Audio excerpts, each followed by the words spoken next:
మన ఆంధ్ర ఊరు తెలంగాణలో బోటి అంటే చాలా ఫేమస్. అది కాక డ్రై బోటి అంటే నాకు చాలా ఇష్టం. మన ఆంధ్ర ఊరు తెలంగాణ తప్ప ఎక్కువ ఎవరు తినరు ఇది. ఎందుకంటే బోటి వెనుకల కష్టం అట్లాంటిది. అంత కష్టపడినప్పుడు రెడీ అయ్యే బోటి కర్రీ అంత కమ్మగా ఉంటుంది. ఎక్కువ మన సైడ్ ఇది ఏం చేస్తారంటే కళ్ళు పెంటల్లో అక్కడ డ్రై బోటి అమ్ముతారు. ఆర్మీలో మేము పొట్టేన్లు కోసినప్పుడు కూడా బోటి ఎక్కువ పడేస్తాము. ఎందుకంటే అంత క్లీన్ చేసే టైం ఉండదు మన దగ్గర.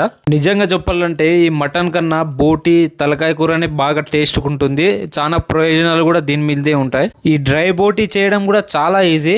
కట్ చేసిన ఉల్లిపాయలు, పచ్చిమిర్చి, వెల్లుల్లి పేస్ట్ మొత్తం ఫ్రై చేసి తర్వాత ఈ బోటి వేసి దాంట్లో ఒక 5 నిమిషాలు ఫ్రై చేసి మొత్తం మసాలాలు వేసి కొద్దిగా ఒక టమాటా వేసి మనము నీళ్ళు వేయకుండా ఫ్రై చేస్తే చాలా అంటే చాలా టేస్టీ జ్యూసీ డ్రై బోటి ఒక 15 నిమిషాల్లో తయారైపోతుంది. ఎందుకంటే ఈ బోటీని మనం ఫస్టే ఉడకబెట్టి బాగా క్లీన్ చేసి పెట్టుకుంటాం కదా, అదే దీనికి ప్లస్ పాయింట్.